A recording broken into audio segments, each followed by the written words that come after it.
না, এইটো একচুয়ালি আমাৰ কনসাৰ্ন ফৰেস্ট ডিপাৰ্টমেন্ট যেহেতুকে ফৰেস্ট ডিপাৰ্টমেন্টৰ আমি জনা মতে ফৰেস্ট ডিপাৰ্টমেন্টৰ মাটি আৰু একদম নিয়াৰেষ্ট ফৰেস্ট ডিপাৰ্টমেন্টৰ গাতে জিৰ' ডিষ্টেঞ্চত থাকে ফৰেস্ট ডিপাৰ্টমেন্টৰ উইদাউট এনঅ'চি কেনেকৈ ডাম্পিং গ্ৰাউণ্ড হ'ল এইটোৱে আচৰিত কথা।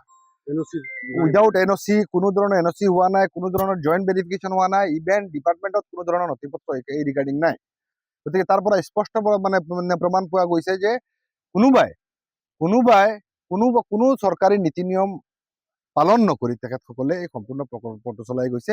আৰু কিছুমান দালাল আছে ইয়াতে, যিসকল দালালক প্ৰলোভন দি, মধ্যভোগী এটা চক্ৰই দালালক প্ৰলোভন দি এই ডাম্পিং গ্ৰাউণ্ডটো স্থাপন কৰাইছে। স্থাপন কৰাই কিবা উদ্যোগ বনাব বুলি কৈ স্থাপন কৰিছে। আৰু আজিও সেই দালালসকল সক্ৰিয় হৈ আছে।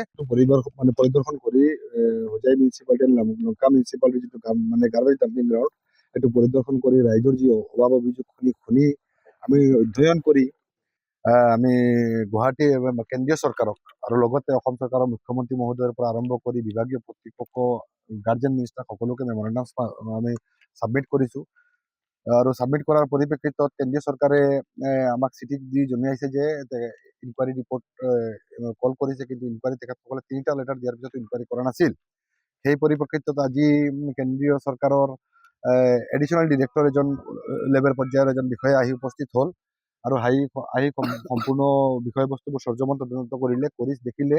আৰু তেখেতে ইয়াতে হাতীয়ে যে মানে গাৰ্বেজ খাই আছে আৰু বিভিন্ন ধৰণৰ লোকৰ মানে বিভিন্ন ধৰণৰ বেমাৰ হৈছে, অসুবিধা হৈছে, এইখিনি তেখেতসকলে প্ৰত্যক্ষ কৰিছে। ইয়াত আমি গম পোৱা মতে 20 বিঘামান মাটি হোজাই মিউনিচিপালিটিক বোলে এলট কৰা হৈছে বুলি আমি গম পাইছোঁ।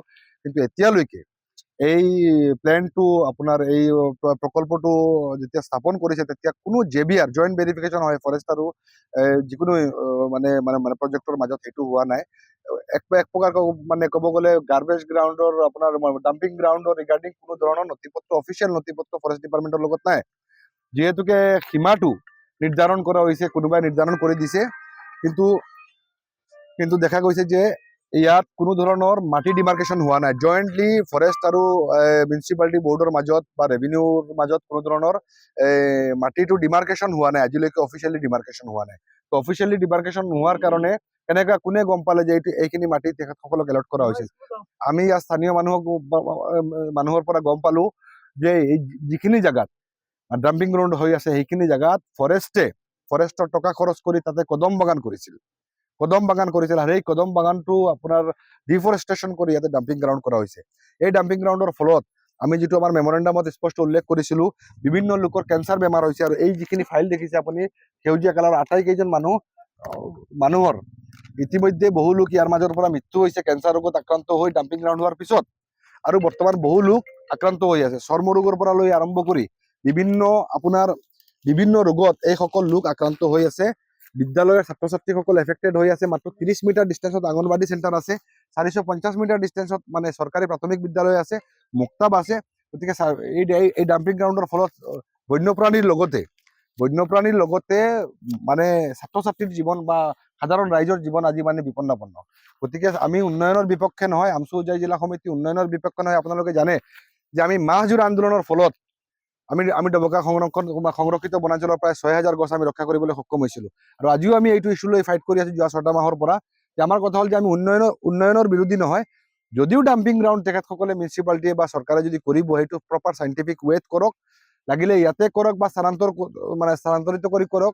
প্ৰপাৰ চাইণ্টিফিক ৱেত কৰক, ৰিচাইক্লিং প্লেন কৰিলে নিশ্চয় ইয়াৰ ৰাইজসকলেও উপকৃত হ'ব।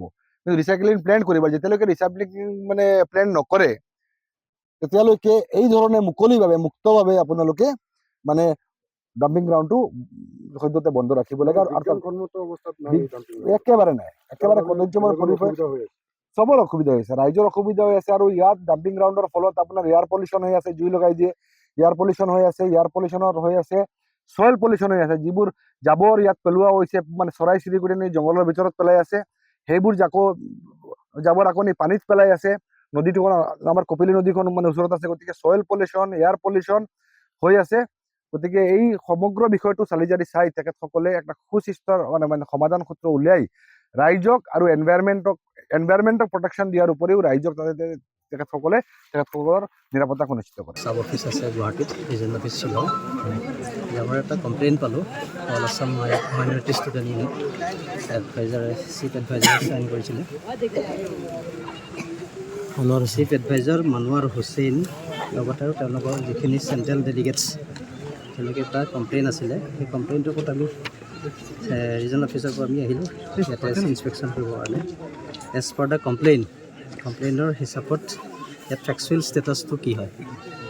ফেক্সুৱেল ষ্টেটাছটো আমি এতিয়া গৈ চালোঁ, চাই দেখিছোঁ এইটো গাৰ্বেজ ডাম্পিঙৰ এটা মেজৰ ইছ্যু আছে। মেইনলি এটা গাৰ্বেজ ডাম্পিং কৰিছে আৰু সেই গাৰ্বেজ ডাম্পিংটো চাইছোঁ একজেক্টলি ঠিকে আছে। গাৰ্বেজ ডাম্পিংটো কৰাটো হয়, গতিকে তাৰ পৰা যিখিনি এফেক্ট হৈছে তাৰ চাইণ্টিফিক প্ৰটেকশ্যন বা প্ৰিকশ্যনাৰী মেজাৰৰ কাৰণে government of India minister of environment ফৰেষ্টৰ যি ইছ্যু আছে এজ পাৰ ইয়াৰ notification 2006 environment protection act 1986 and wildlife protection act হিচাপত যিখিনি ৰুল ৰেগুলেশ্যন সেইখিনি বেছ কৰি আমি ৰিপৰ্ট লিখিম। Report minister of environment forest climate change new দিল্লীক জনাম।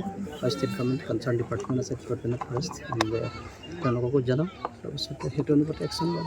আৰু মাটিডোখৰ কি মানে আপোনাৰ ৰাজহ মাটি নে বন বিভাগৰ মাটি আছে য'ত ডাম্পিং গ্ৰাউণ্ডটো আছে, কি পাইছে? ডাম্পিং গ্ৰাউণ্ডটো এতিয়া যিটো এজ পাৰ দ্য আমাৰ ডিভোচাপ আছে ডিভোচাপৰ কৰ্মতে যিটো মাটি আছে সেইটো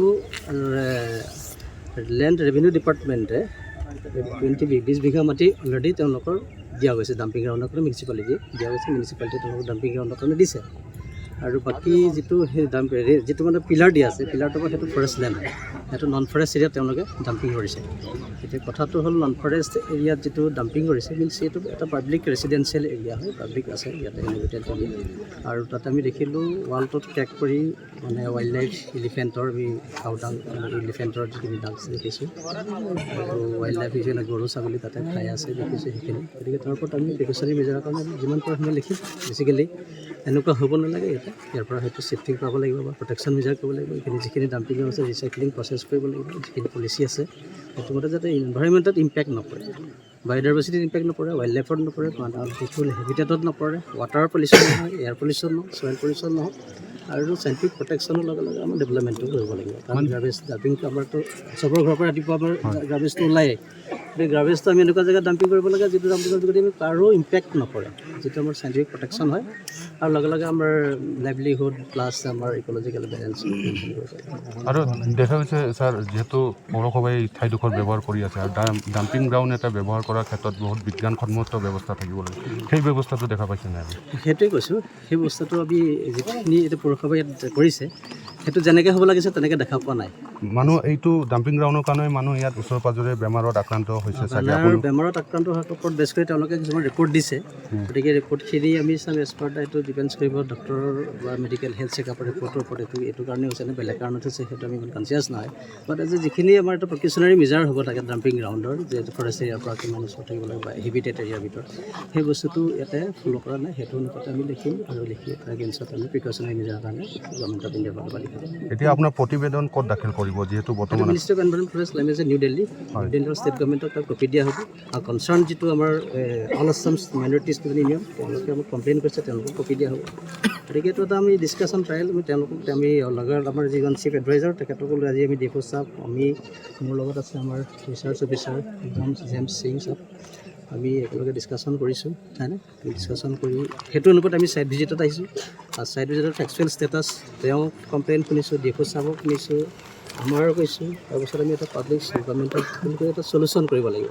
চলিউশ্যনটো কৰাটোৱেই আমাৰ মেইন কৰ্তব্য হয় নাই। আমি সকলোৱে মানে এনভাইৰনমেণ্ট এটা ফ্ৰী এনভাইৰনমেণ্ট আৰু পলিউশ্যন ফ্ৰী এনভাইৰনমেণ্টত আমি ফ্ৰেছ এয়াৰ ল'ব লাগে, ভালদৰে থাকিব লাগে, জীৱ জন্তু ৰক্ষা কৰিব লাগে, পানী ৰক্ষা কৰিব লাগিব, মাটি ৰক্ষা কৰিব লাগিব। আমাৰ নেক্সট জেনেৰেশ্যনটো ইয়াতে ছাষ্টেইন কৰিব লাগিব।